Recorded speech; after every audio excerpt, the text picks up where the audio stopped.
paz do Senhor, seja bem-vindo a mais uma EBD comentada online. Vamos começar esta aula com uma oração, como sempre começamos. Senhor nosso Deus e Pai, Pai amado e Pai querido, eu quero te agradecer por essa grande oportunidade de estar aqui para ministrar mais essa aula. Que o Senhor continue nos abençoando, que o Senhor ilumine a minha mente para que eu possa ensinar as verdades contidas na Tua Palavra e não venha falar aquilo que é do meu próprio coração. Ao mesmo tempo, ilumina a mente daqueles que estarão, Senhor, assistindo esta aula, para que também possam compreender, Senhor. É o que eu te peço e já te agradeço, em nome de Jesus. Amém.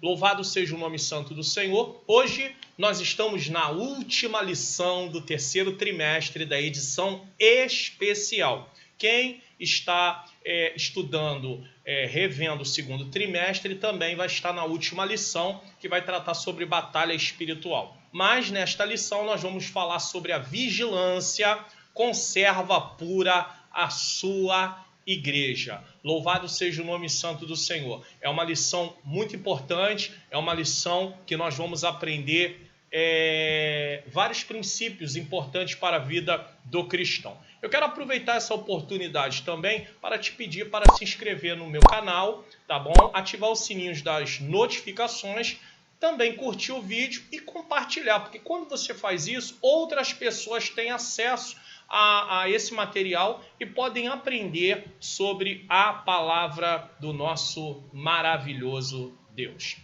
Bom, nós podemos prosseguir falando aí sobre o nosso texto áureo, tá? E as coisas que vos digo a todos, vigiai. Marcos capítulo 13, versículo 37. Na verdade prática nós temos, através da vigilância, a igreja se manterá pura e não se afastará do modelo traçado por Cristo, rejeitando assim as inovações e o mundanismo dos nossos dias. Infelizmente, é visto, né, de nosso entendimento, que a igreja da atualidade tem sofrido vários ataques, e o apóstolo Paulo, em Romanos capítulo 12, versículo 2, diz assim: e não vos conformeis com este mundo, mas transformai-vos pela renovação do vosso entendimento, para que experimentei qual seja a boa, perfeita e agradável vontade de Deus. A boa, perfeita e agradável vontade de Deus só é possível ser experimentada se houver o quê? Uma renovação do nosso entendimento. E a renovação do nosso entendimento, ela passa pelo ensino da palavra de Deus. Então, se nós queremos ter o nosso entendimento renovado, o Espírito Santo ele vai usar como ferramenta a própria palavra dele, né? A própria palavra de Deus, né? Pai, Filho, Espírito Santo. E é importante estarmos estudando a palavra do Senhor Jesus para não nos conformarmos com esse mundo. Senão nós começamos a viver segundo aquilo que achamos e não segundo o que a palavra de Deus diz. Prosseguindo aqui, vamos para a leitura bíblica em classe. Está no livro de Mateus, Evangelho segundo escreveu Mateus, capítulo 25, versículo de 1 a 13, que é a parábola das 10 virgens. Objetivos específicos dessa lição. Primeiro, apontar o sentido da expressão à meia-noite, que está nessa parábola. Segundo, revelar que a meia-noite é o início de um novo dia. Terceiro, expor que a meia-noite é a hora das trevas. Quarto, destacar que a meia-noite marca a vinda do noivo. E quinto, ressaltar o clamor da meia-noite como um brado de alerta. Vamos agora para a nossa introdução. Chegamos à última lição desse trimestre, como já foi dito. Mais uma vez o Espírito Santo quer nos despertar, porque durante todo o trimestre nós tratamos sobre o tema de despertamento. Deus despertou Ciro para poder liberar o povo, para voltar do cativeiro. Deus despertou Neemias para poder estar ali na reconstrução do muro. Deus desperta Esdras para poder estar ensinando a palavra. Deus levanta também Ageu, levanta Zacarias, enfim. Houve despertamento durante toda a lição, durante todas as lições desse trimestre, e acabamos aqui com mais um despertamento, só que dessa vez voltado em relação à igreja. É claro que as lições passadas também estavam falando para a igreja, mas nesse caso aqui há um despertamento diretamente para nós nos apercebermos como igreja, uma aplicação direta, né? Então, mais uma vez o Espírito Santo quer nos despertar dizendo que o tempo se abrevia. 1 Coríntios capítulo 7, versículo 29. Meditemos hoje na parábola de Jesus, escrita em Mateus 25, do 1 ao 11, onde encontramos 10 virgens que ouviram o clamor da meia-noite, que está no versículo de número 6, tá? Mas apenas 5 delas estavam preparadas para ele. Deus nos abra os corações para compreendermos a sua palavra. Há uma necessidade, por isso que nas orações eu sempre peço, Senhor, abre o nosso entendimento, ilumina a nossa mente, porque o pecado ele obscureceu a nossa mente. Então ilumina a nossa mente para compreendermos a tua palavra, pois temos a necessidade de estarmos devidamente preparados. Amém. Bom, eu quero fazer aqui uma colocação logo no início. Quem assiste às aulas sabe que quando o texto está em branco o texto da própria lição, quando está em amarelo o texto, um acréscimo, um comentário do que está sendo dito, e quando está em verde alguma referência bíblica. Então eu quero fazer aqui uma colocação para entendermos o porquê dessa lição e algumas coisas importantes para podermos compreender essa lição. Antes de prosseguir em frente nessa lição, eu gostaria de explicar algumas visões escatológicas. É claro que eu vou fazer um resumão aqui muito rápido e o que elas têm a ver com essa lição. Então eu quero falar de algumas visões escatológicas, formas que alguns grupos veem a questão em relação à volta de Jesus. Tá? Isso é importante. Existem pelo menos 3 visões diferentes em relação ao período da volta de Jesus. Existem os pré-tribulacionistas, tá? Eles são classificados como pré-tribulacionistas, acreditam que a igreja não passará pelos 7 anos de tribulação, tá? Como é o caso da maioria dos pentecostais, que somos nós. Eles acreditam que Jesus voltará em 2 etapas. Esse grupo acredita que Jesus vai voltar em 2 etapas. Primeiro será realizado o arrebatamento da igreja. Esse arrebatamento, o mundo não vai ver Cristo, tá? A igreja vai ser arrebatada, os que estiverem vivos terão seus corpos transformados, os que estiverem mortos ressuscitarão primeiro com o corpo glorificado, os que estiverem vivos terão seu corpo transformado, mas o mundo não vai ver esse evento em si, vendo Cristo, né, vindo nesse caso. Essa é uma forma, é uma das visões escatológicas, tá? O mundo não o verá, e depois dos 7 anos de tribulação, ele voltará e todo olho verá. Então, a segunda vinda de Cristo, ela está dividida em 2 etapas para os pré-tribulacionistas. Os mid-tribulacionistas acreditam que a igreja passará pela metade, por isso é mid, meio, né? Metade da tribulação, e Jesus voltará nesse período.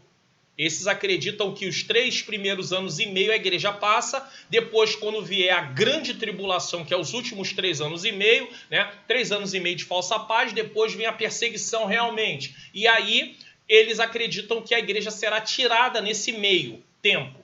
E os pós-tribulacionistas acreditam que Jesus voltará em apenas uma etapa, não tem esse negócio de 2 etapas. E será depois da tribulação, não antes. Então, Jesus só vai voltar depois da tribulação. Então, nesse caso, a igreja passará pela tribulação. Até aqueles que, de uma forma assim, de brincadeira, né, de alerta também, né, mas eles falam em tom assim de alegria ou em tom de descontração. O termo certo seria esse. Em termos de descontração, eles dizem o seguinte: bom, nós esperamos não passar pela tribulação, mas de qualquer maneira vamos nos preparar, porque se tivermos que passar, vamos estar ali preparados para passar, né? É uma forma de descontrair e levar a sério que essa questão é uma questão que envolve diferentes visões, inclusive a visão pré-tribulacionista, ela vem do século XIX, mais ou menos. Então, ela é uma visão nova, ela não é uma visão lá de trás, tá? Isso é importante dizer também. Não estou dizendo com isso que por causa disso ela não é considerável, porém, ela é uma visão nova, tá? É justamente por isso que existem opiniões diferentes em relação aos capítulos 24 e 25 do Evangelho de Mateus. Porque o que tem a ver o pré-tribulacionista, o mid-tribulacionista e o pós-tribulacionista com o que estamos estudando. É aí que você vai entender por que eu estou falando sobre essas visões diferentes. Para quem acredita que Jesus voltará em duas etapas, nós, os pentecostais, a maior parte, tá? A maior parte. Tem pentecostais que não acreditam. Acreditam que ele vai voltar em uma vez só. Só tem uma volta só. Não é em duas etapas, tá? Eles afirmam que a parábola das 10 virgens, então quem acredita que ele volta em duas etapas, primeiro arrebatamento da igreja, depois dos 7 anos de tribulação, aí ele volta, todo olho verá, ele voltará também para se apresentar a Israel, Israel vai reconhecer ele como Messias, enfim. Então vamos lá. Louvado seja Deus, vamos lá. Para quem acredita que Jesus voltará em duas etapas, eles afirmam que a parábola das 10 virgens fala do arrebatamento da igreja. Então, quem acredita que volta em duas etapas, eles dizem que essa parábola fala do arrebatamento da igreja. Apesar que existem aqueles que defendem a volta em duas etapas também, porém, vem essa parábola sendo para Israel, ou seja, sendo para o final, para a segunda etapa e não para a primeira etapa. Na segunda etapa da vinda de Cristo. Já outros que acreditam em uma única volta, têm a parábola das 10 virgens apontando para isso. Então, é o final de tudo. Por isso, nessa lição, não vou me prender à questão se essa parábola é ou não sobre a primeira ou a segunda etapa da volta de Jesus, e sim levar em consideração os princípios ensinados nessa parábola. O comentarista faz questão de dizer que a parábola é para o arrebatamento da igreja. Porém, existem visões diferentes em relação a isso. Eu não vou me ater a dizer que a parábola das 10 virgens é, com certeza, para o arrebatamento da igreja. Não vou me ater a dizer isso, mas vou estar aqui ensinando, tá? Trazendo para vocês uma compreensão dos princípios importantes que, por exemplo, ainda que a parábola das 10 virgens não fosse para a igreja, existem princípios importantes que nós precisamos levar em consideração. Tá? Então eu não vou entrar nesse debate porque isso é um assunto longo, há aqueles que defendem que é, aqueles que defendem que não é, e isso só vai gerar mais confusão. Então eu prefiro não entrar nisso nesse caso. Tá? Eu tenho minha posição, mas eu prefiro não entrar nisso nesse caso. Lembrando que toda parábola tem apenas uma lição. Então Jesus está contando essa parábola para poder trazer uma lição, um ensinamento. E não podemos tentar explicar todos os detalhes contidos na parábola, nem nessa, nem em outras, pois acabaremos alegorizando a interpretação. E aí começamos a dizer que aí vamos pegar parte da parábola e vamos dar significados, e aí acabamos fugindo do princípio, da lição que de fato tem importância na parábola. Tópico 1, meia-noite, o dia que já passou. À meia-noite, exatamente às 24 horas, o dia terminou definitivamente. Tudo que nele acontece pertence ao passado, ao dia de ontem. Então, nós estamos em um dia hoje que eu estou gravando essa aula, estou em parte do dia. Quando chegar à meia-noite, o dia virou e aquele dia já passou e agora começa um novo dia. Tudo o que nele acontece pertence ao passado, ao dia de ontem. Este é o sentido da expressão à meia-noite. Ela nos fala de um dia, de um período de tempo que terminou, tá? Do ponto de vista bíblico, o período de tempo, o dia que está para terminar, é a dispensação da igreja, ou dispensação da graça, Romanos 11, 25, Lucas 21, 24. Lembrando que estamos falando disso baseado na visão escatológica de quem acredita que a volta de Jesus está dividida em duas etapas. Porque, de repente, você está assistindo essa aula e aí pode começar a falar assim, não, mas como assim terminou? É o final? Então, você pode começar a contestar isso. Então, lembre-se que eu estou falando aqui dentro de uma visão escatológica que a volta de Jesus está dividida em duas etapas. Primeiro, o arrebatamento da igreja. Depois, 7 anos de tribulação. Enquanto isso, a igreja estará lá nas bodas do Cordeiro, enfim. Essa é uma visão, mas existem outras visões, tá? E no momento em que Jesus arrebatar a sua igreja fiel, este período haverá terminado definitivamente. Vivemos, portanto, os últimos momentos da igreja aqui na terra. A Bíblia diz que somos o sustentáculo da verdade, 1 Timóteo 3,15.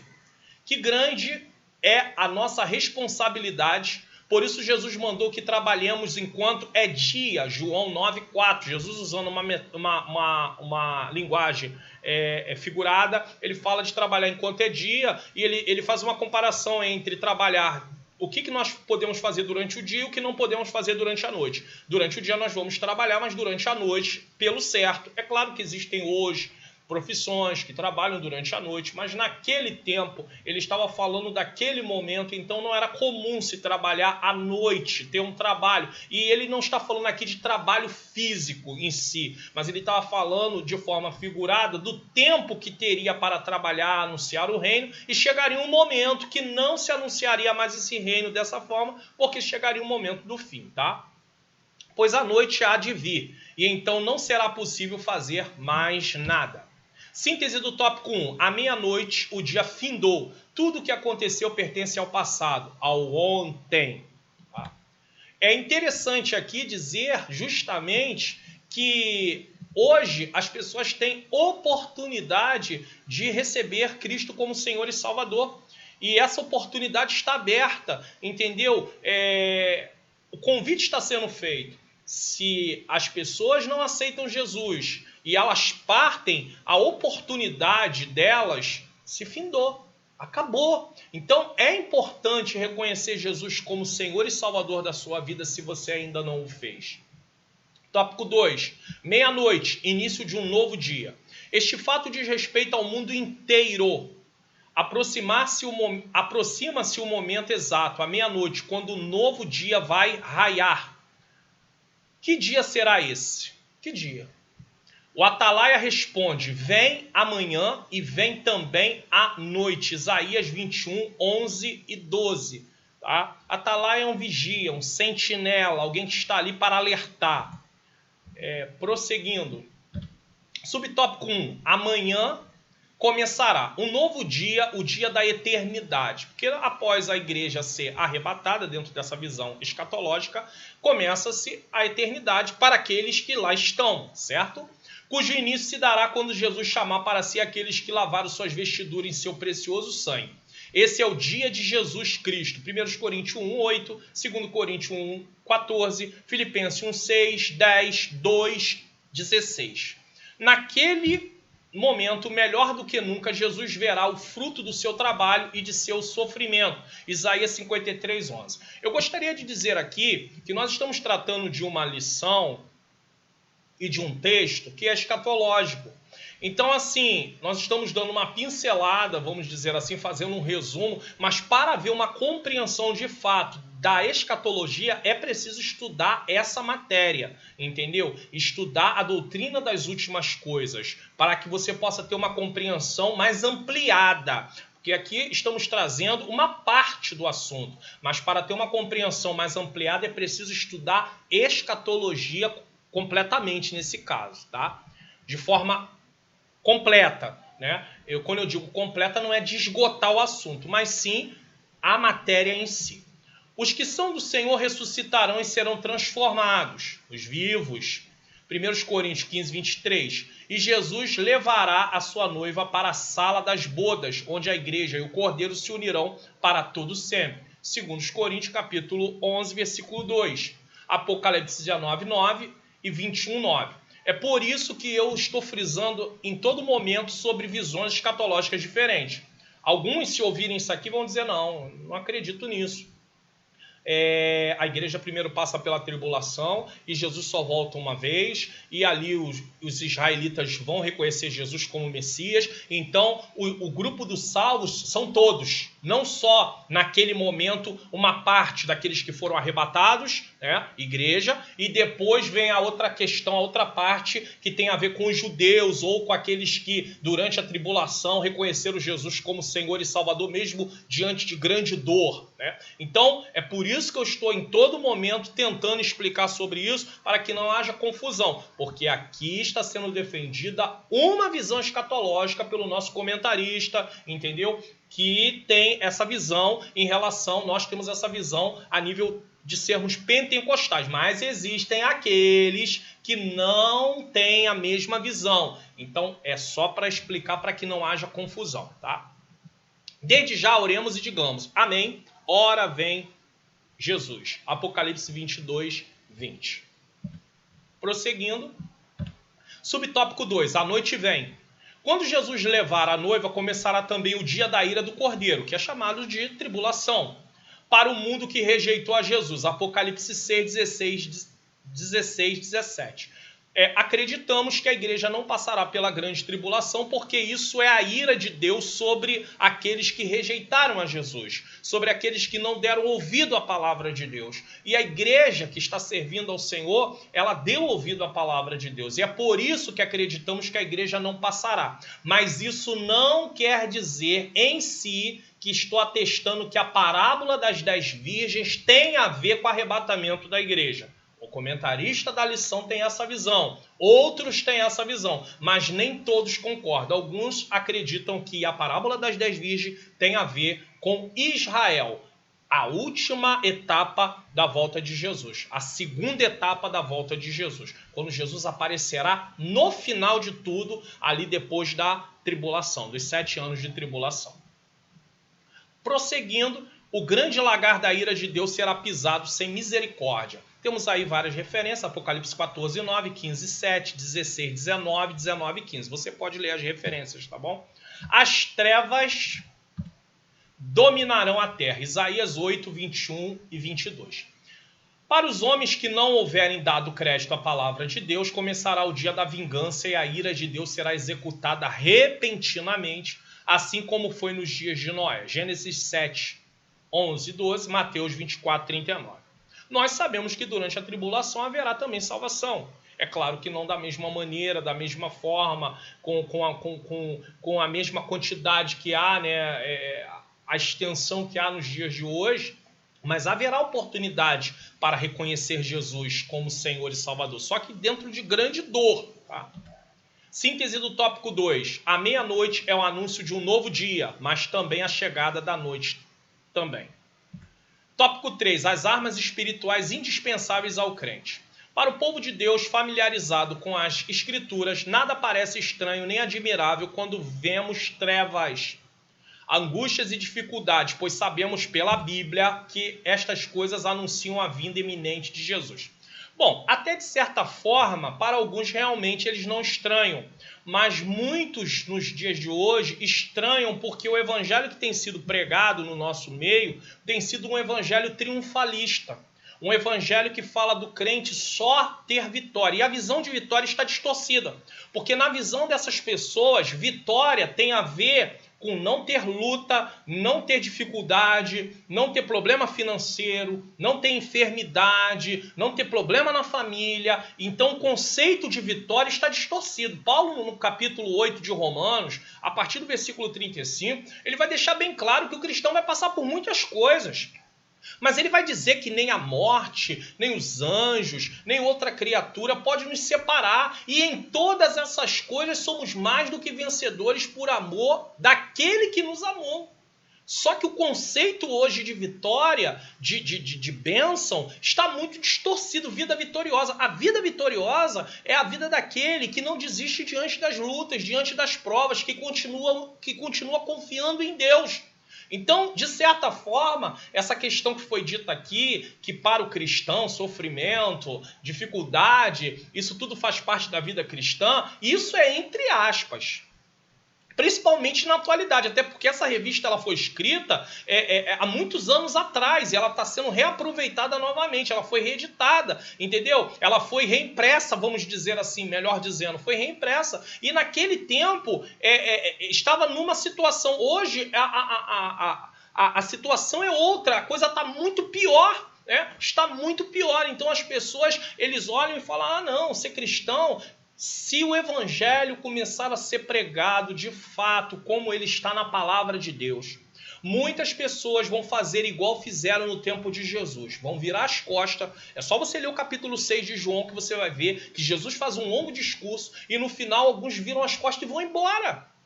Porque eles se escandalizaram com aquilo e é o que vai acontecer nos dias de hoje. Se o evangelho começar a ser pregado em muitas igrejas, o evangelho que está na Bíblia... Não esse evangelho diluído, distorcido, esse evangelho palatável, ou seja, algo que as pessoas gostem. Não, não, não. Isso aqui é uma palavra que parece que está muito dura. Eu vou diluir isso aqui. Né? Eu vou diluir. Então está falsificando a palavra de Deus. Porque quando eu faço essa diluição, eu falsifico a palavra de Deus. Se o evangelho for pregado como ele está na palavra de Deus, muitas pessoas vão dizer, ser cristão é isso? Eu não quero. Servir a Deus é isso? Eu não quero. E é aí que nós vamos ver realmente aqueles que querem e os que não querem servir ao Senhor Jesus Cristo. Tá? Vamos voltar aqui. O lugar escuro em que vivemos, 2 Pedro 1,18, parece iluminado pelas promessas gloriosas da palavra de Deus. E nós não podemos perder de vista essas promessas. As nossas almas se consolam com as profecias, que muitas já se cumpriram, porque não vai se cumprir o restante. Pois quanto mais escura a noite, mais perto estamos da vinda de Jesus. Subtópico 1. A natureza sente as trevas. Quando Jesus morreu, o sol deixou de brilhar e houve trevas na terra. Mateus 24, 27, 45. Hoje, toda a natureza geme pelas coisas que hão de sobrevir à terra. Romanos 8, 22 e 23. Inclusive, o pecado trouxe uma desordem para a criação. E a natureza ela foi afetada por causa do pecado. E a própria natureza ela espera a restauração. Porque a obra de Cristo na cruz do Calvário tem por propósito trazer a restauração de tudo. Estamos dentro de um processo de reorganização. O Senhor, através da obra que fez na cruz do Calvário e por meio do seu Espírito Santo, está reorganizando até chegar o tempo da sua volta. E quando chegar o tempo da eternidade, estará para sempre. Então, estará tudo reorganizado, colocado no seu devido lugar. O pecado trouxe desordem. Jesus veio para colocar tudo em ordem. Está no processo de recolocar tudo em seu devido lugar. E nós não podemos deixar de ter isso em mente. Não é uma coisa da noite para o dia. Pense numa obra de uma casa, numa reforma de uma casa. Ela leva tempo, tem muitos detalhes. Mas no final, quando a casa está pronta, você olha e dá gosto. Você fala assim, poxa, está muito bom, ficou muito bonito. Aquilo traz o que? Alegria ao nosso coração. Então, existe um processo de reorganização e está sendo com muita dificuldade, com muita luta. Por quê? Porque nós temos a natureza pecaminosa e essa natureza luta para não fazermos a vontade de Deus, mas Deus, através da sua graça, por meio do Espírito Santo, devido ao que Jesus fez na cruz do Calvário, nos dá a condição de resistirmos às tentações. Ele nos dá a condição. É fácil? Não, não é fácil. Mas o Senhor nos dá força. Podemos recorrer a Ele em oração e pedir, Senhor, nos ajuda, nos dá força. Preciso de força, eu não estou conseguindo. Então temos que entender isso. Tá? Quando Jesus morreu, o sol deixou de brilhar, como já foi dito, né? Houve trevas na terra. Hoje toda a natureza geme pelas coisas que hão de sobreviver à terra.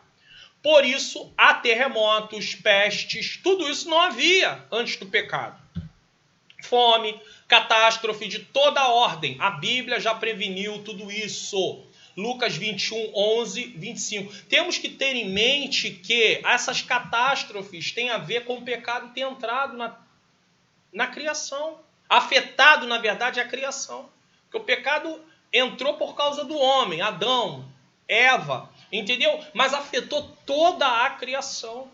Às vezes as pessoas sem Deus não entendem e falam assim, se Deus existisse, como é que ele deixa acontecer isso? Maremoto, terremoto, essa pandemia que está acontecendo nesse ano de 2020, que praticamente parou o mundo, aliás, na verdade não, praticamente não, parou o mundo todo, durante meses parou o mundo todo. E alguém vai dizer assim, tudo isso tem a ver com o início lá, a questão do pecado trazer uma desordem a tudo. E aí, tudo que vai acontecendo está ligado à questão do pecado original lá. Nós temos que ter isso em mente. Agora, Deus tem o seu porquê de ter permitido essa pandemia, ter varrido os 4 cantos da terra. Deus tem o seu motivo. A igreja precisa se voltar para Ele de fato. A igreja, principalmente a igreja brasileira, eu vou falar da igreja brasileira. Ela está adormecendo. ela está dormindo, ela precisa despertar, ela precisa ser sentinela, ela precisa ser vigia. Por quê? Porque ela tem uma missão a cumprir. E para cumprir essa missão, ela precisa estar com a sua vida diante da vontade de Deus. Prosseguindo, subtópico 2, os homens sentem as trevas. A Bíblia fala de tempos difíceis quando os homens, em particular, serão atormentados por tentações de todas as espécies. 1 Timóteo 4,18, 2 Timóteo 3, 1 a 4. Essa referência de 1 Timóteo 4,18 está errada, ela não existe. Acredito eu que seja 2 Timóteo 4,18, que diz assim: o Senhor me livrará de toda obra maligna e me levará a salvo para o reino celestial. A ele seja a glória para todos sempre. Amém. Aqui o apóstolo Paulo falando. 2 Timóteo 3, do 1 ao 5, lá está 1 a 4, mas vamos colocar até o 5, na Nova Versão Internacional diz: saiba disso, nos últimos dias sobrevirão tempos terríveis, em algumas traduções, tempos trabalhosos. Esses tempos já iniciaram há muito tempo, tá? Só para você saber, não estou sendo redundante. Os homens serão egoístas, avarentos, presunçosos, arrogantes, blasfemos, desobedientes aos pais, ingratos, ímpios, sem amor pela família, irreconciliáveis, caluniadores, sem domínio próprio, cruéis, inimigos do bem, traidores, precipitados, soberbos, mais amantes dos prazeres do que amigos de Deus, quer dizer, dando lugar à sua natureza pecaminosa sem freio nenhum. Quer dar lugar à natureza pecaminosa, sem preocupação alguma. Tendo aparência de piedade, parecendo gente boa, gente que serve a Deus também, mas negando o seu poder, porque nega o poder através do quê? Do testemunho da sua vida, porque, na verdade, quando há transformação, a vida muda. Eu não posso levar um nome, eu não posso sair por aí ostentando o nome de cristão, o título, eu sou cristão, mas a minha vida não condiz com aquilo que eu estou dizendo. Como é que eu sou cristão sem vida transformada? Como é que eu sou cristão se vivo na prática? Porque pecar, todos vamos pecar. Não tem como deixar de pecar. Mas eu estou falando de prática, coisa contínua, viver naquilo, se agradar daquilo, achar que aquilo não tem nada a ver. Então, como é que eu vou ser um cristão sem amor pela família, irreconciliável, caluniador, sem domínio próprio, inimigo do bem, sendo traidor, precipitado, soberbo? Como é que eu vou ser um cristão assim? A lista é grande, a lista é extensa. Voltando aqui, sendo egoísta, sendo avarento, sendo presunçoso, sendo arrogante, blasfemo, desobediente a pais, ingrato. Como é que eu vou ser cristão desse jeito? Então é preciso haver transformação. Então não adianta ter aparência de piedade, porque o testemunho mostra o contrário. Afasta-se também deste. O apóstolo Paulo dando um conselho a Timóteo que nos últimos tempos viriam, e aí desde o tempo de Timóteo isso já está acontecendo, desde o tempo que Paulo escreveu isso já estava acontecendo, tá? E até hoje a coisa só vai o quê? Piorando mais e mais e mais. Prosseguindo, as perseguições à igreja, o ódio aos crentes e a corrupção moral provam que já anoiteceu há muito tempo. Lucas 17, 28, 21, 12, 16 e 17. Aqui o comentarista faz uma comparação, porque é dado um grito. E à meia-noite, né, alerta. E à meia-noite, quer dizer, então a meia-noite é o ápice da virada. Mas antes disso, há o período da noite. Então ele faz uma comparação com a noite, né, sendo um momento de dificuldade, um momento de luto, um momento de provações. Né? Subtópico 3. As nações estão em trevas. Há guerras e rumores de guerra. Lucas 21, 9 e Mateus 24, 6. O perigo de guerras nucleares, biológicas e químicas constitui uma sombra ameaçadora que paira sobre todo o mundo. Lucas 21, 25 e 26. O mundo já se preparou para a maior catástrofe de todos os tempos. A grande tribulação. Mateus 24, 21. E não há lugar para recuo, as trevas da meia-noite já chegaram. Então o mundo vai passar pela tribulação, vai passar pela grande tribulação. Pessoas vão estar presentes, não vai haver jeito, isso vai chegar. Né? É o que está sendo dito. Síntese do tópico 3. A expressão meia-noite denota que a natureza sente as trevas e que as nações estão em trevas. As nações estão em treva e o momento da ira de Deus chegará. Agora, há aqueles que acreditam que a igreja não passará e há aqueles que acreditam que a igreja vai passar, mas que Deus vai preservar. Tem isso também. Tópico 4, meia-noite, a vinda do noivo. Durante milênios, os salvos cantaram e falaram da segunda vinda de Jesus. Muitos crentes que esperavam aquele dia dormiram no Senhor, ou seja, descansaram de suas obras. A palavra dormir aqui, é preciso deixar isso destacado, tem a ver com a questão do corpo não estar mais em atividade. É isso que é usado em dormir. Não é que as pessoas que partiram estão inconscientes. Eu não tenho tempo para poder entrar na área escatológica aqui de uma forma um pouco mais abrangente, mas se você estudar escatologia, você vai entender que as pessoas não estão inconscientes. O dormir tem a ver com o descanso das obras do corpo, tá? Também, o corpo não tem mais atividade, não está fazendo mais nada. Então usa a expressão de dormir, mas não é que as pessoas estão dormindo mesmo, inconscientes.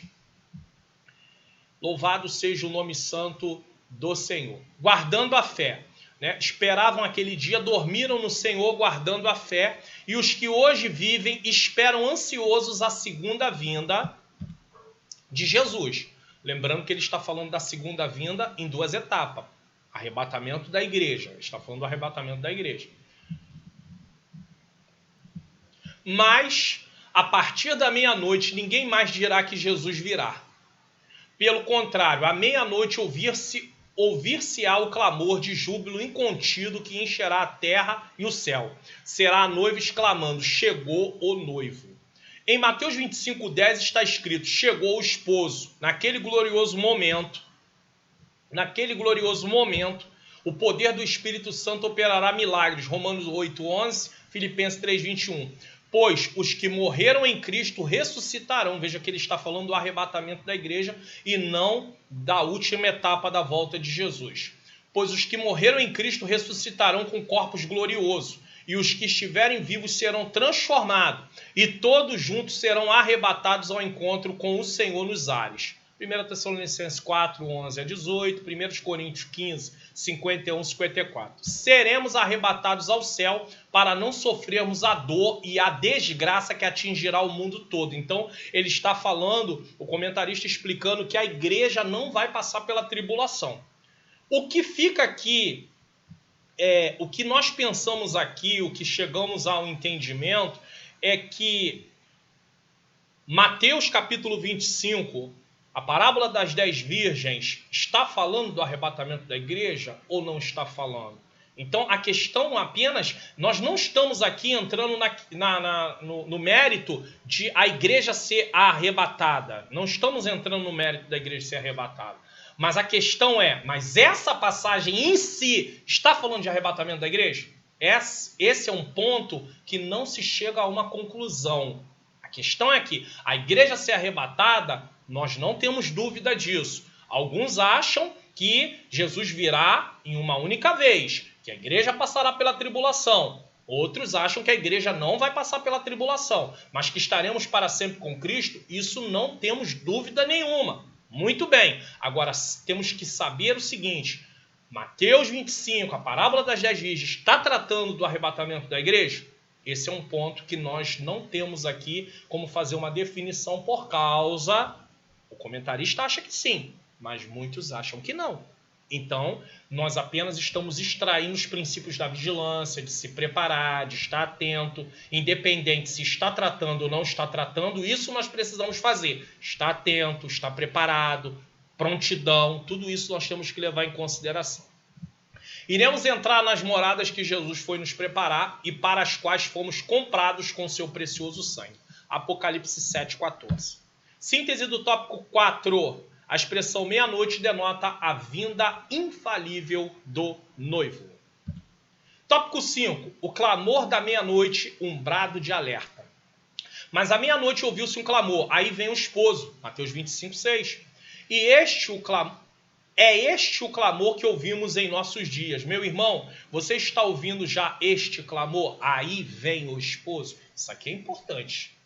independente da parábola estar tratando do arrebatamento ou não do arrebatamento, da última vinda de Jesus, no sentido da segunda etapa, né, depois da tribulação, a questão é, Jesus está voltando. E aí? Estamos ouvindo o clamor? Jesus está voltando? O que está sendo pregado nos dias de hoje em muitos cultos? Em muitas igrejas, em muitos púlpitos de igreja? O que está se pregando? Evangelho de autoajuda, evangelho de triunfalismo, evangelho motivacional. É que você tem uma força interior, tire a força interior que está dentro de você. A força que está em nós vem do Senhor. Nós não temos força. Digo fraco, eu sou forte, mas essa força vem do Senhor, não vem de nós. Agora, quem quer anunciar que Jesus está voltando? Preparar a vida para estar com Deus para sempre. É preciso entender o seguinte, aonde queremos passar a eternidade. A eternidade é um fato. Ninguém vai fugir da eternidade. Não existe esse negócio que morreu, acabou. Não. Morreu, estaremos na eternidade. Agora a questão é, em que lugar da eternidade? Em que ponto vamos estar? Com Deus? Em que lugar? Com Deus ou sem Deus? Em comunhão eterna com Ele ou em separação eterna dEle? Comunhão eterna com Ele, chama-se na Bíblia vida eterna. Separação eterna de Deus, chama-se segunda morte. E aí? Aonde é que queremos passar a nossa eternidade? Lembrando que, uma vez lá, não há como mudar de lado. A oportunidade é aqui e é agora. É este o clamor que ouvimos em nossos dias. Meu irmão, você está ouvindo já esse clamor? Está escutando como o Espírito Santo diz ao mundo e aos salvos que Jesus vem breve? É isso que nós temos que anunciar. Jesus está voltando. Mas, pastor Mário Luna, desde que eu me entendo por gente, eu ouço que Jesus está voltando. Mas a ordem de Jesus é anunciar que ele está voltando. Porque nós temos que entender que as pessoas vão partindo. E se elas partem com Cristo, elas estarão esperando para poderem ir com Ele, estar com Ele para sempre. Então, falar que Jesus está voltando e Ele não ter voltado ainda para poder realmente buscar a igreja de forma coletiva, isso não quer dizer que está errado falar que Jesus está voltando. Porque as pessoas que vão partindo, elas precisam partir com Cristo. Senão elas vão estar separadas de Deus eternamente. Está atento aos sinais dos tempos? Está atento ao cumprimento das profecias? Lucas 21, 28, 29, 1 Pedro 1, 19. A CPAD, inclusive, tem um livro chamado Calendário da Profecia, do nosso saudoso pastor Antônio Gilberto. Fala sobre esses assuntos, cumprimento das profecias, tá? Quem tem ouvidos para ouvir, ouça o que o Espírito diz à igreja. Apocalipse 2, 7. Mas aquele que já ouviram a voz do Espírito Santo devem divulgar as palavras eternas do Evangelho enquanto houver tempo. Então é obrigação da igreja falar de Jesus. Quando eu estou ensinando aqui, eu estou falando de Jesus. Você pode falar de Jesus no seu trabalho, você pode falar de Jesus na sua escola, você pode falar de Jesus de várias formas. Tendo oportunidade, você pode falar de Jesus. Essa é a missão da igreja. Uma vez que viemos para a luz, vamos falar dessa luz para que outros façam parte também da vida eterna, possam estar lá para sempre. Agora, se nós nos restringir o evangelho, a vida eterna, apenas para quem nós gostamos, nós estamos cometendo o maior erro, estamos sendo egoístas. Talvez aí haja uma prova que não houve uma verdadeira transformação na nossa vida. Porque vida eterna, Jesus quer salvar todos. A vontade de Deus é que ninguém se perca. Então eu não posso deixar de anunciar esse evangelho. Precisamos anunciar o evangelho.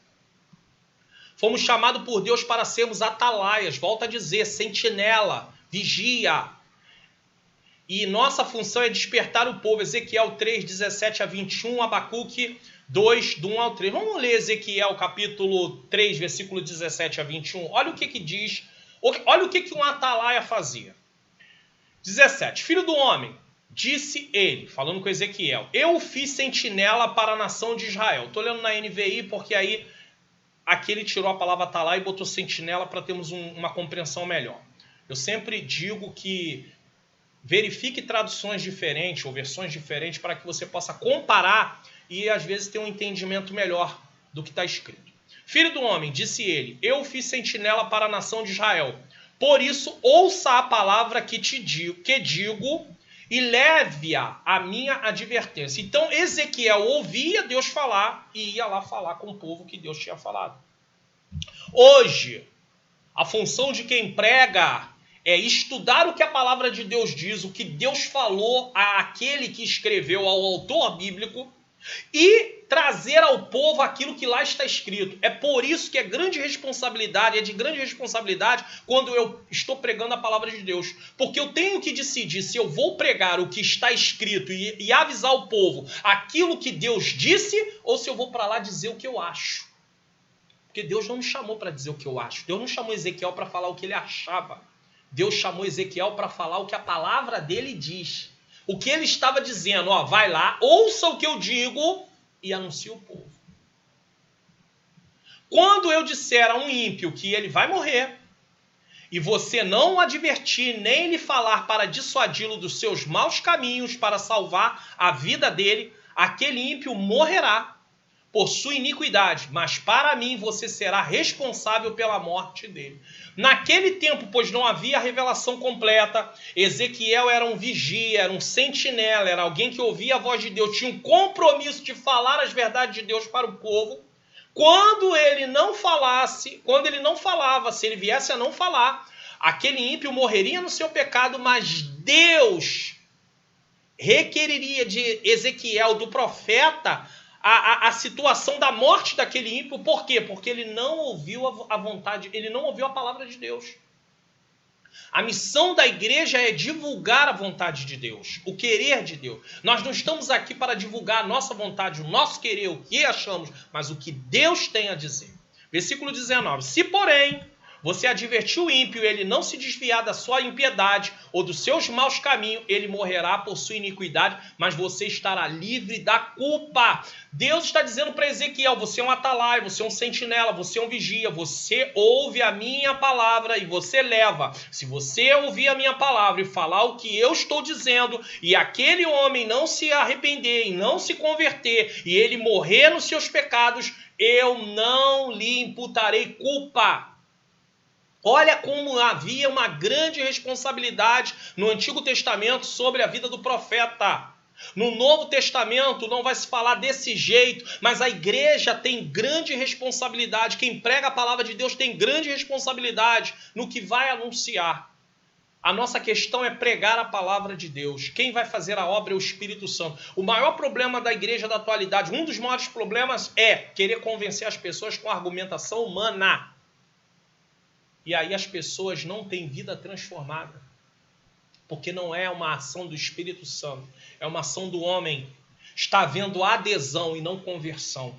A igreja está inchando, está crescendo de número de pessoas, frequentadores de templos. Mas não há transformação de vida. Não há mudança de caráter. As pessoas continuam sendo elas mesmas do mesmo jeito, sem se preocupar com mudança. Por quê? Porque nunca foi anunciado transformação de vida, mudança de vida. E em alguns lugares dizem, larga isso, larga aquilo, deixa de fazer isso, deixa de fazer aquilo. É um sermão moralista, mas não ensina como vai deixar de fazer isso, como vai deixar de fazer aquilo. Porque não é chegar e determinar, não, eu não vou fazer mais. A natureza pecaminosa não deixa. Eu preciso da ajuda de Deus através da ação do Espírito Santo. Eu coloco o meu joelho no chão, ou eu entro em oração e falo, Senhor, me ajuda. Me dá força. Não me deixa ceder. E às vezes eu erro, às vezes eu falho, às vezes eu peco, mas Deus vai me dando força para que eu não viva uma vida na prática do pecado. E aí sim começa a haver transformação na minha vida. Versículo 20. Também quando um justo se desviar da sua justiça e fizer o mal, e eu puser uma pedra de tropeço diante dele, ele morrerá. Uma vez que você não o advertiu, ele morrerá pelo pecado que cometeu. As práticas justas dele não serão lembradas. Olha que situação. Deus está dizendo que um justo, se começasse a praticar iniquidade, mesmo que ele tivesse praticado várias obras de justiça, as obras dele não seriam lembradas. Para mim, porém, você será responsável pela morte dele. Por quê? Porque não avisou para ele que ele estava andando no caminho errado. Veja que a responsabilidade de quem prega não é só, e eu preciso falar isso aqui para que você e eu possamos guardar. A responsabilidade de quem prega não é só para aquele que está do lado de fora na impiedade. Também é para aqueles que estão do lado de dentro, para que não comece a praticar coisas erradas. E aí eu ouço algumas pessoas dizer assim, é fácil pregar para a igreja. Quero ver ir lá, pregar para dentro de 4 paredes é fácil, mas a ordem de Deus é pregar dentro de 4 paredes também. Está aqui, o texto é bem claro. Quando você viu o justo e ele começar a andar pelo mau caminho, eu não me lembrarei das boas obras dele, mas eu vou requerer de você. Por quê? Porque você não advertiu a ele que ele começou a andar de forma errada. Então a ordem de Deus é pregar para aqueles que não têm Cristo e pregar para aqueles que têm Cristo para continuarem em frente em Cristo Jesus. Isso é muito importante, porque há muito essa visão distorcida, que é uma visão distorcida, em relação a não, pregar dentro de 4 paredes é fácil. Por que não pega esse texto aqui e mostra para essas pessoas? Olha aqui, o princípio aqui é válido. Deus tanto requeria de Ezequiel falar para o ímpio, como também falar para o justo que estava se desviando do caminho. E o justo, para poder não se desviar do caminho, precisava ser ensinado com a verdade de Deus. 21. Se porém você advertir o justo e ele não pecar, certamente ele viverá, porque aceitou a advertência, e você estará livre da culpa. Então o justo será preservado. E essa é a função de quem prega, de quem ensina também. Falar tanto para aquele que não tem Cristo, como para aquele que tem Cristo, para que ele possa perseverar na presença do Senhor. Temos que anunciar aos homens que Jesus vem em breve. Obreiros e crentes em geral, não nos cansemos de anunciar a volta de Jesus. Temos que falar que Jesus está voltando. Mas nos últimos dias as pessoas não querem mais pregar sobre a volta de Jesus. As pessoas querem pregar sobre conquistas materiais, bênçãos materiais. Que você tem direito de tudo que está aqui nessa terra. Que vamos comer o melhor dessa terra. Pega Isaías capítulo 1, fora de contexto, e faz uma aplicação totalmente errada. Totalmente errada. Porque o texto de Isaías capítulo 1, Deus está trazendo uma correção de um povo que está andando todo desconcertado. E aí Deus no final ele diz assim, se quiseres e ouvirdes, comereis o melhor dessa terra. Aí a parte B, eles a omitem. Mas se fores rebeldes, sereis devorados pela espada. Na verdade, o versículo 19 diz, Isaías 1, 19, se quiserdes ouvirdes, comereis o melhor dessa terra. Aí o 20, né, que é a continuação, não seria a parte B, mas a continuação, mas se fores rebeldes, se recusares, sereis devorados à espada. Então Deus está chamando o povo a uma responsabilidade, Deus está chamando o povo para um conserto. E a questão de se quiseres ouvirdes, comerei o melhor dessa terra, é uma promessa feita para Israel, no qual Deus diz que se eles obedecem, eles terão a bênção. Só que o Novo Testamento não há promessa de obediência e receber bênçãos materiais. Em troca da obediência a bênçãos materiais. Não tem isso no Novo Testamento. Eu também não estou dizendo que Deus não pode abençoar. Mas pegar um texto isolado, que Deus está tratando de conserto, de um povo que estava vivendo em iniquidade, de um povo que estava vivendo como se fosse povo de Deus, mas não estava procedendo como povo de Deus. Um povo que queria as coisas de Deus, as bênçãos de Deus, mas estava vivendo de forma ímpia. E fazer uma aplicação usando a parte do texto, apenas o versículo 19, que se quiserdes ouvir, comerei o melhor dessa terra, e dizer que nós temos o direito de comer o melhor dessa terra, baseado em Isaías 1,19, é torcer o texto e falar o que Deus não falou. Não é bastante que uma vez tenhamos sido feitos filhos da luz e vestidos de vestes nupciais. Precisamos vigiar. Então, não basta apenas ser cristão. Precisamos vigiar. E permanecer prontos. Vida transformada, processo de santificação. O processo de santificação é a mortificação da nossa natureza pecaminosa até a volta de Jesus ou até partirmos dessa terra.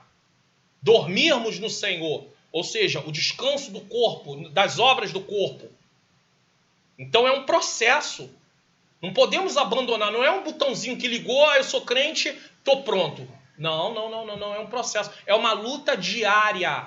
Luta diária. Precisamos vigiar e permanecer prontos para a vinda do Senhor.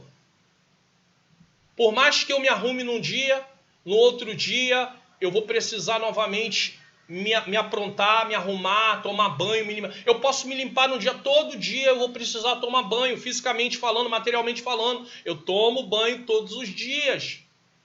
Às vezes a gente toma 2 banhos por dia, às vezes 3 banhos por dia, dependendo da situação, pode acontecer.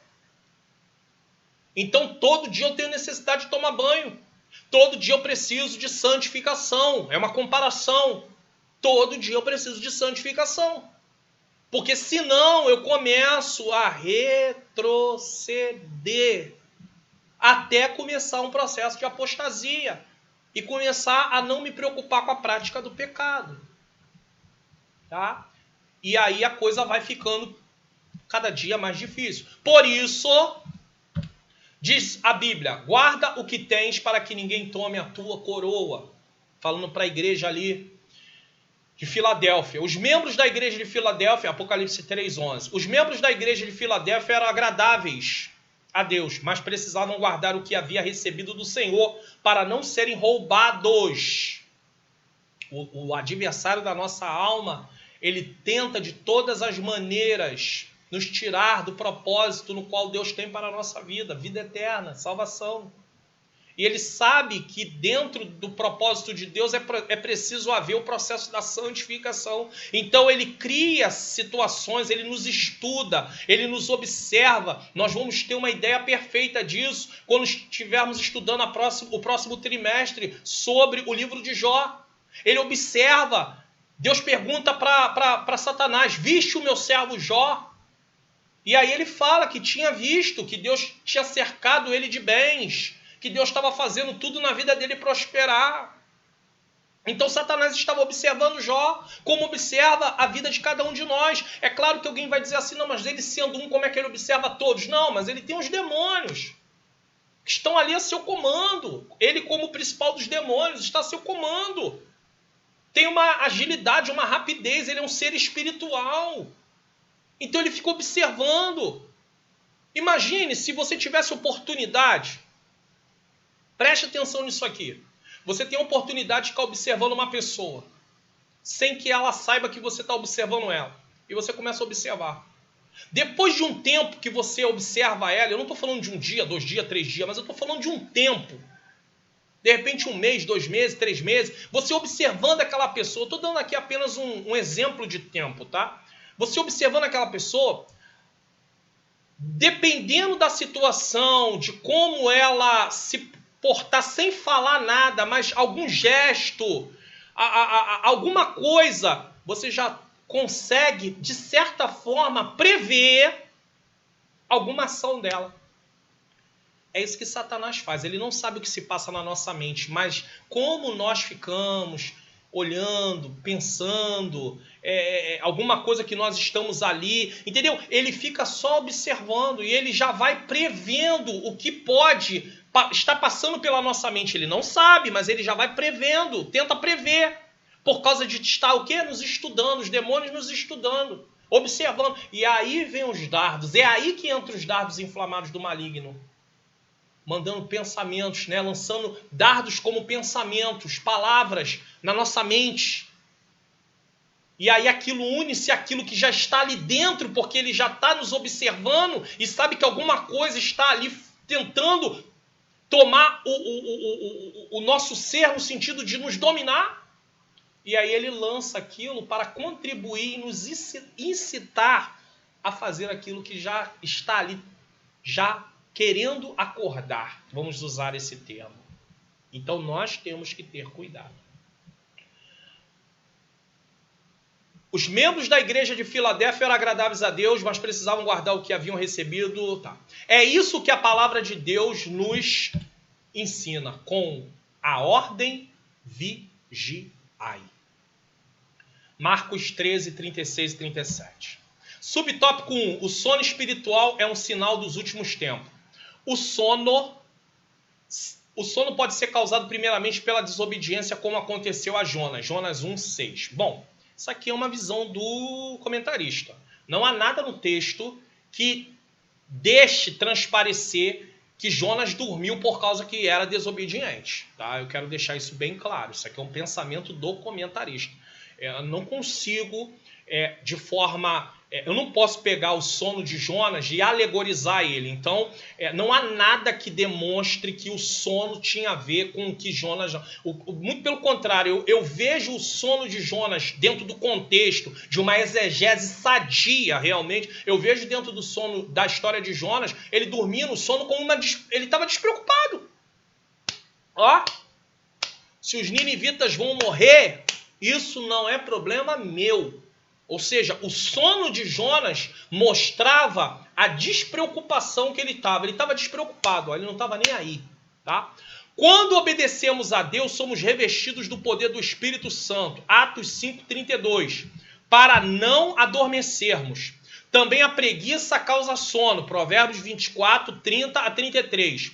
Quando Davi ficou em casa desocupado enquanto o seu exército combatia, caiu em tentação. Segundo Samuel 11, 1 e 2. É aquela questão. Às vezes a mente de Davi estava ali ociosa. E aí houve oportunidade para quê? Para ter a tentação. E ele acabou cedendo à tentação. Por isso é uma bênção para o crente estar muito ocupado na igreja do Senhor, servindo ali. Eu quero abrir um parêntese aqui. É uma bênção estar na igreja, templo, servindo ao Senhor, sim. Mas precisamos ter cuidado, porque algumas igrejas e até algumas lideranças, eles incentivam as pessoas, o obreiro, o marido, a esposa, às vezes, e aqui eu não estou falando da família em si, mas às vezes é o marido, ou às vezes é a esposa, está ali, se puder, todo dia, segunda, terça, quarta, quinta, e não tem tempo para família, não tem tempo para filhos, não tem tempo para nada, e quando vê que não, o casamento vai embora, entendeu? Se perde tudo, e a igreja, por sua vez, a liderança, por sua vez, não vai assumir responsabilidade de nada. Então, entenda, é uma bênção estar ocupado na obra de Deus, sim, mas tudo tem seu devido tempo e tudo tem um equilíbrio para que as pessoas não pensem que vai servir a Deus no sentido de que o servir a Deus está envolvido só em ir ao templo. Não. Eu posso estar cultuando e adorando a Deus fazendo meu trabalho de forma digna. Eu posso estar cultuando e adorando a Deus estudando na faculdade de forma correta. Então, o culto do crente a Deus, ele não está restrito apenas ao ambiente lá do templo. Até porque Jesus diz, os que me adoram, me adorarão em espírito e em verdade. Não tem um local para adoração. Agora, a igreja precisa se reunir no templo, sim. Coletivamente, sim, porque é lá que ela exercita a comunhão entre os irmãos. É lá que nós somos edificados um através do outro. Deus usa um para edificar o outro. Então, sim, isso é bíblico, sim. Mas achar que nós estamos servindo a Deus apenas no templo e prestamos culto apenas no templo é uma visão errada e distorcida da palavra de Deus. Esgotamento espiritual por falta de renovação também pode causar sono. Tá?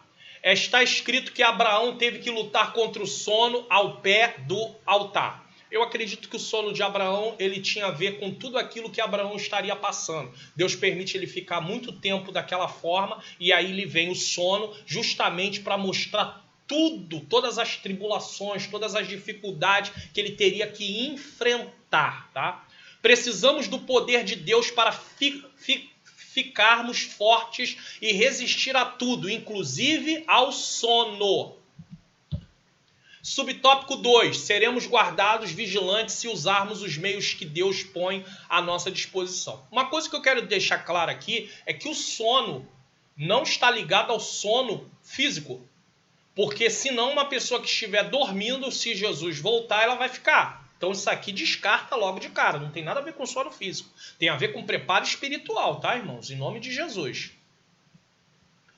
Tanto é que havia no tempo antigo, pela misericórdia, aí eu já fui muito em vigílias, pela misericórdia eu tenho um tempo na presença do Senhor, e era muito comum nos finais de vigília, quando o povo já estava cansado fisicamente, porque fica cansado.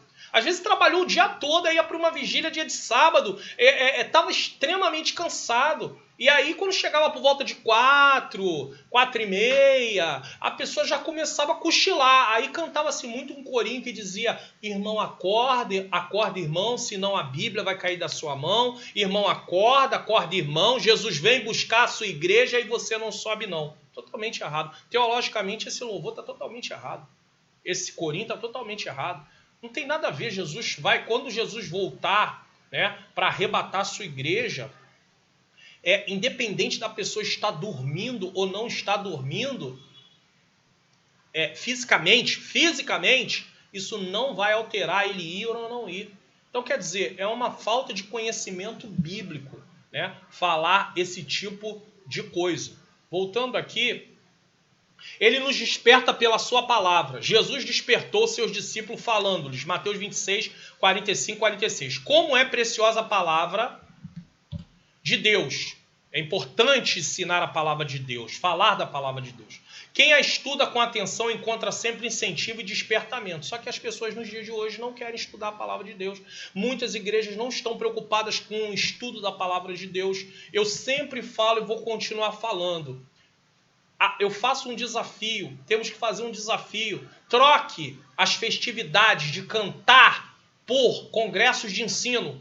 Faça congressos de ensino para as irmãs, congresso de ensino para os jovens, congresso de ensino para os obreiros, para os varões, congresso de ensino para os casais. Precisa de estudarmos mais a palavra de Deus. Não basta apenas cultos no qual as pregações muitas das vezes estão diluídas, pregações de autoajuda, pregações motivacionais, pregações triunfalistas, e o povo não aprende a palavra de Deus. O Espírito Santo nos conserva vigilantes e acordados. Veja que é um acordado no sentido espiritual. Ele é como óleo na lâmpada. E ele faz uma comparação, Mateus 25, 1 a 8. Uns acreditam que o Espírito Santo pode simbolizar ali as lâmpadas, o azeite pode simbolizar, o Espírito Santo. Outros já não vê isso. Temos que não perder o propósito principal da parábola, que é estar prontos, prontidão. Vive, pois, uma vida onde há inteira liberdade para o Espírito de Deus operar. 2 Coríntios 3,17. E isto conservará preparado para o encontro com o Senhor. A oração é outro fator de importância, para o qual Jesus chama a nossa atenção e disse ele: vigiai e orai para que não entreis em tentação. Mateus 26, 41, Marcos 13, 33. E acrescentou: o espírito está pronto, mas a carne é fraca. Alguns comentaristas acreditam que a carne aqui, Jesus não estava falando da natureza pecaminosa em si, e sim falando do corpo.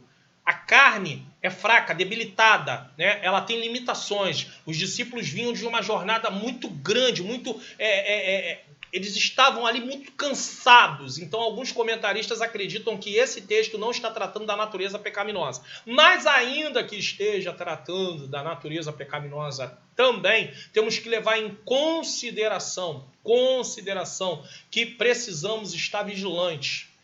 Até porque os discípulos estavam ali no momento que tinham que orar. E o cansaço físico também estava impedindo eles de orar. Por quê? Porque eles estavam cansados. E viria algo que eles precisariam estar preparados para enfrentar. Tanto é que houve reações que não deveriam haver por causa do quê? Porque cedeu à tentação. Pedro mesmo foi um que cedeu à tentação naquele momento onde Jesus encontra ali com os soldados, aquele grupo vai buscar Jesus e Pedro toma uma atitude que não era para tomar. Então era disso que Jesus estava falando. O espírito está pronto, mas a carne é fraca, significando que se os discípulos orassem, o espírito prevaleceria sobre a carne. Tá? Por que a oração é um recurso tão importante para nos manter vigilantes? Por quê? Sim, porque pela oração vivemos em comunhão com Deus. Ninguém vai deixar de ter comunhão com Deus, ninguém vai orar se realmente ele não estiver ali querendo comunhão com Deus, tá? A não ser que seja aquelas orações de pedir só coisas para se satisfazer, né?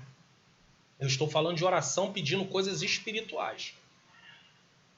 Então ficamos fortes e felizes. Sim, porque pela oração vivemos em comunhão com Deus. O rosto de Moisés resplandecia quando tinha estado com Deus no monte. Êxodo 34, 29. Semelhantemente também Estevão, Atos 6, 15. A oração é uma arma eficaz contra Satanás. Efésios 6, 18. Quando combatemos e prevalecemos contra o nosso inimigo, permanecemos vigilantes. E o nosso inimigo são as forças malignas, tá?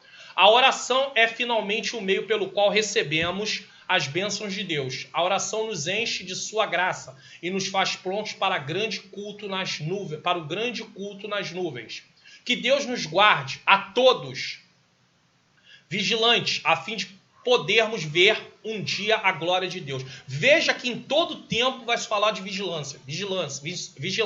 E essa vigilância não tem a ver com sono físico. Essa vigilância tem a ver com preparo espiritual, né? Levando em consideração ali que algumas virgens não estavam prontas, não estavam preparadas. Todas estavam esperando o esposo, entre aspas, mas nem todas estavam preparadas. Por isso que eu disse que o princípio é válido para a igreja. Independente da parábola estar tratando da igreja ou não está tratando da igreja, o princípio de vigilância, o princípio de prontidão é válido para a igreja. Precisamos estar preparados. Estejamos atentos à nossa conduta. Nós temos que prestar atenção como estamos procedendo. Às vezes nos preocupamos muito com os outros e esquecemos de preocupar com a nossa própria vida. Isso é importante. Tá? Sempre buscando a santificação e purificação para que não apareça alguma mancha em nossos vestidos, porque qualquer que nele tem esta esperança purifica a si mesmo, como também ele é puro. 1 João 3,3. Assim estaremos sempre preparados e um dia o veremos tal como ele é. 1 João 3,2. Eu preciso aqui acrescentar o seguinte. Eu tenho que tomar cuidado com dois extremos. O extremo de não me preocupar com o pecado e viver uma vida na prática do pecado. Por outro lado, eu também tenho que não ir para o extremo achando que eu sou suficientemente capaz de não pecar. Porque, assim, há entre muitos de nós um pensamento que de manhã eu estou salvo, aí de tarde eu fiz alguma coisa errada, estou perdido, aí à noite eu estou salvo de novo, aí de madrugada de repente aconteceu alguma coisa, eu estou perdido. Não, irmãos, existe segurança da salvação.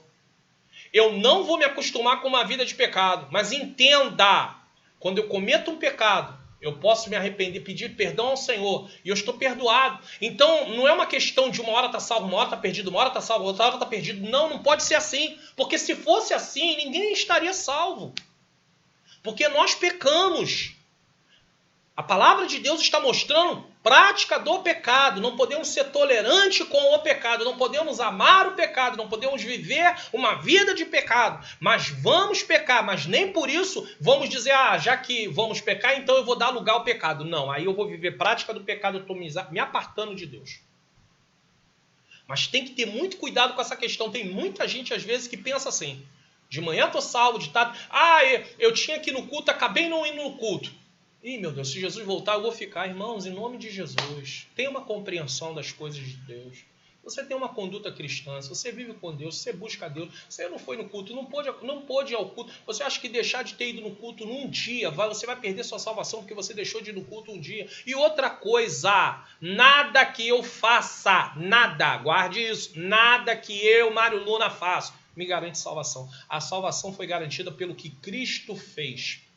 O que eu faço uma vez na presença de Cristo, depois de ter recebido a salvação, é consequência do que Jesus fez e não motivo da minha salvação. Prosseguindo, síntese do tópico 5. Se estivermos vigilantes, seremos guardados do sono espiritual, lembre-se, e discerniremos os dias, senão nós vamos não nos preocupar, né? Comia, bebendo, assim como foi nos dias de Noé, comendo, bebendo, até que chegou o grande dia e ninguém viu nada. não se aperceberam. Conclusão. Chegamos à conclusão, é a conclusão da última lição do trimestre. Eu quero aproveitar, inclusive, essa oportunidade para, mais uma vez, aí, falar para você não deixar aí de se inscrever no nosso canal, ativar o sininho das notificações, curtir esse vídeo e, ao mesmo tempo, compartilhar para que outras pessoas também possam aprender e se inscrever no canal e ter aí acesso ao que está sendo ensinado, tá? Quando o clamor da meia-noite for ouvido, diz a Bíblia que o seu sentido é o seguinte: sai-lhe ao encontro. É precisamente isto que o Espírito Santo quer dizer atualmente. Prepara-te para te encontrares com teu Deus. Amós 4,12, como a figura de um casamento. E nós devemos estar prontos a responder. Já a sua noiva se aprontou. Apocalipse 19, 7 e 8. Lemos em Mateus 25, 7 que, ao ouvir o clamor da meia-noite, as virgens começaram a preparar as suas lâmpadas. Meu irmão, a tua lâmpada está preparada hoje? Aí ele faz uma comparação da lâmpada com uma vida preparada. Lembre-se, tá? É uma comparação aqui. Que Deus permita que nossas lâmpadas, nas nossas vidas, se cumpra a palavra de Lucas 12, 35 e 36. Estejam cingidos vossos lombos e acesas as vossas candeias. 36. E sede vós semelhante aos homens que esperam o Senhor, quando houver de voltar das bodas, para que quando vier e bater, logo possam abrir. Grifo nosso, né, do autor. O Espírito Santo nos está despertando hoje para que estejamos nesta condição. Estejamos atentos e sensíveis à sua voz.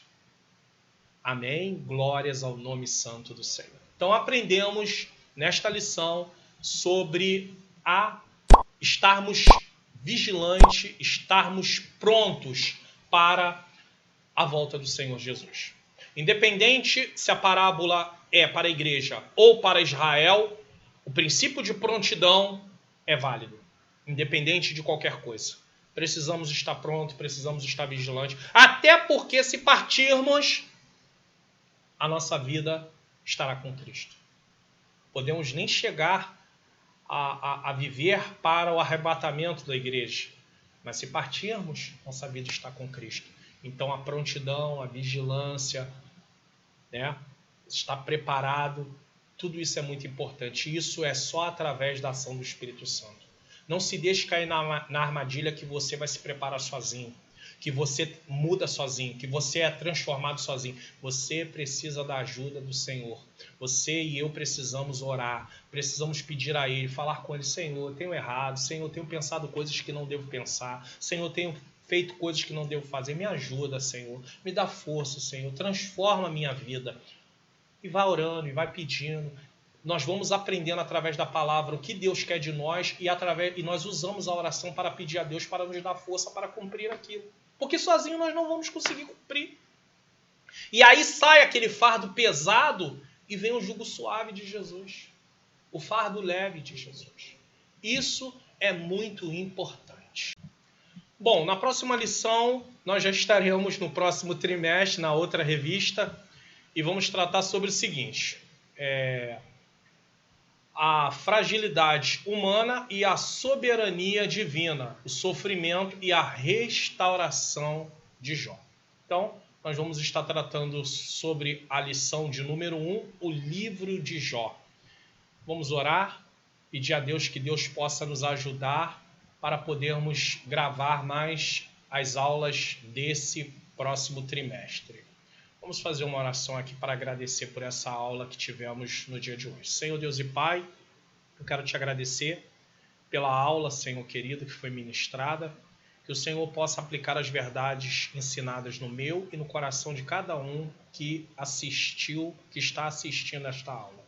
Que o Senhor possa permitir com que esta aula venha chegar a outras pessoas para que eles possam aprender, Senhor querido, as tuas verdades. É o que eu já te peço e já te agradeço. Em nome de Jesus. Amém. Eu tenho um vídeo, inclusive, tá? Que está fazendo um panorama sobre essa nova revista aí no meu canal do YouTube.